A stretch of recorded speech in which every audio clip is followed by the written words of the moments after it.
Derecho Administrativo del profesor Luis Palacio de la Universidad de Fernando. En este caso les vengo a hablar sobre los recursos, su definición, elementos y tipos. Los recursos son diferentes modos de actuar o hacer efectivo un derecho, constituyendo así los medios con los cuales las partes en un proceso pueden enfrentar una resolución, bien sea una sentencia o una ordenanza, en el momento que ésta les perjudique o con la cual están inconformes. En todo recurso se presentan los siguientes elementos: una resolución que es impugnada, un litigante que es el agraviado, un juez o un tribunal que conoce del recurso y una nueva resolución que puede confirmar, modificar, revocar o en este caso invalidar la resolución. La presentación de los recursos administrativos es una garantía de los particulares, cuya articulación técnica contribuye a otorgar ciertos privilegios a la administración, conformando de igual modo un presupuesto necesario de acceso a la vía jurisdiccional para el administrado.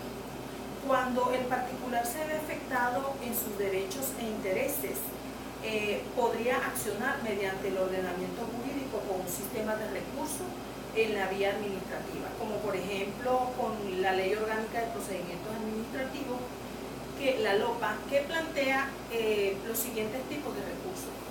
Plantea los recursos ordinarios, los especiales, los extraordinarios. En este caso les voy a hablar sobre los recursos ordinarios. Recursos ordinarios son los que se interponen ante un órgano superior jerárquico que dicta la resolución o acto impugnado por las partes interesadas contra alguna resolución o contra actos de trámites que imposibilitan la continuidad del procedimiento o en dado caso produzcan su indefensión. Dentro de este recurso, del recurso ordinario, se encuentran los siguientes: el recurso de reconsideración y el recurso de jerarquía. Recurso de reconsideración es el primer recurso que se puede ejercer y el mismo procede frente a un acto administrativo de carácter particular que vulnere algún derecho o el interés o un interés.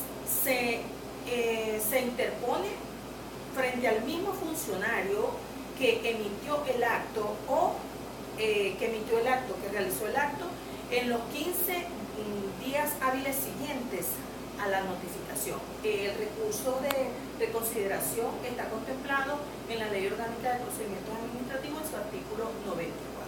El recurso de jerarquía es el segundo recurso que se interpone y esto sucede en el caso siguiente, ¿verdad?